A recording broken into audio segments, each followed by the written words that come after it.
It's a busy mid-priced phone market out there right now, and the Galaxy A56 might struggle to make an impact due to lacking any killer features. But luckily, it does good to great job at everything apart from computing performance, meaning it remains an excellent value if you were to pick it up.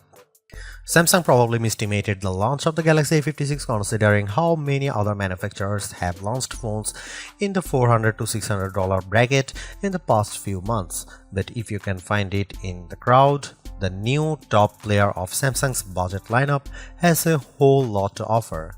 As a full-sized phone with plenty of storage and attractive display, some of the AI features that set Samsung's flagship phones apart, and most importantly, a price that's remained stable since last year. Only users who want the most performance per round or better rounded cameras will question the value proposition Samsung is laying down. But with the new Google Pixel 9a and outgoing Pixel 8a, not to mention the Nothing Phone 3a Pro and the iPhone 16e all vying for your attention, why would you go for the Samsung made option? Check out our video of this Galaxy A56 review and you will learn why.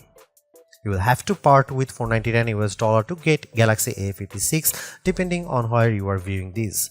Whichever currency you are spending, you are getting to 56 GB of storage by default. It's unfortunate that there is no option to spend more to further expand the storage capacity, but having twice as much storage as the Galaxy A55 from last year without costing a penny more is the kind of upgrade we treasure. Like a fiercely independent teenager refusing to dress like their parents, the Galaxy A56 has moved away from the Galaxy S style design that the Galaxy A55 had and now sports its own unique look along with the other Galaxy A6 model. The side rail again contains the raised key island section to give the buttons more prominence, which we saw on the Galaxy A55, but now the back uses a new unified camera block with the three sensors surrounded by a peel of aluminum. The Galaxy A56 is rated IP67 for dust and water resistance, the same as the Galaxy A55 but behind the IP68 of most flagship phones like Samsung's own Galaxy S25 series. Similarly, the Galaxy A56 shares the A55's Victus Plus glass front and back panels, which is still tough but not as tough as the Victus 2, Victus 2 Plus or Gorilla Armor Glass types that have debuted more recently. The one issues I have, and only a minor one, is the glossy finish of the rear of the phone.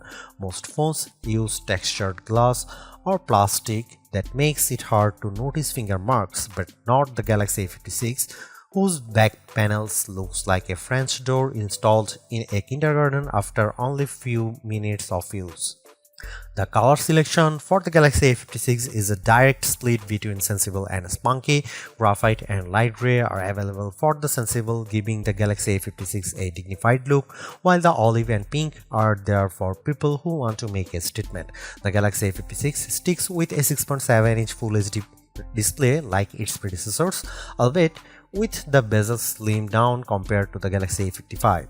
You can still tell this isn't a premium display by the remaining thickness of the screen borders, but it's bright and colorful and significantly larger than what to get on the Pixel 8a or iPhone 16e, both using 6.1-inch panel. Samsung basically imported the Galaxy A56's camera straight from the Galaxy A55.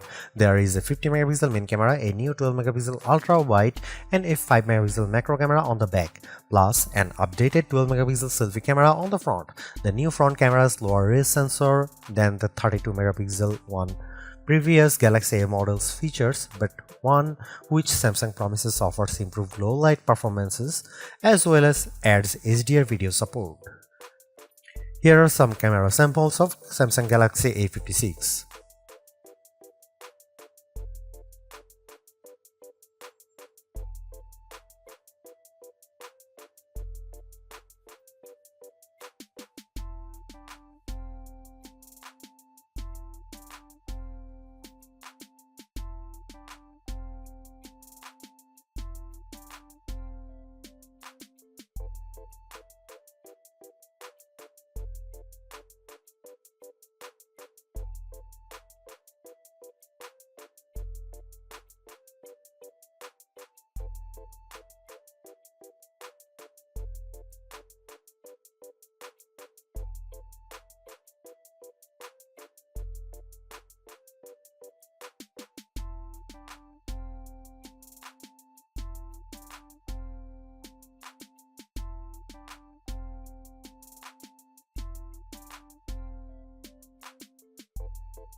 This is the category I went into my Galaxy A56 reviewed reading.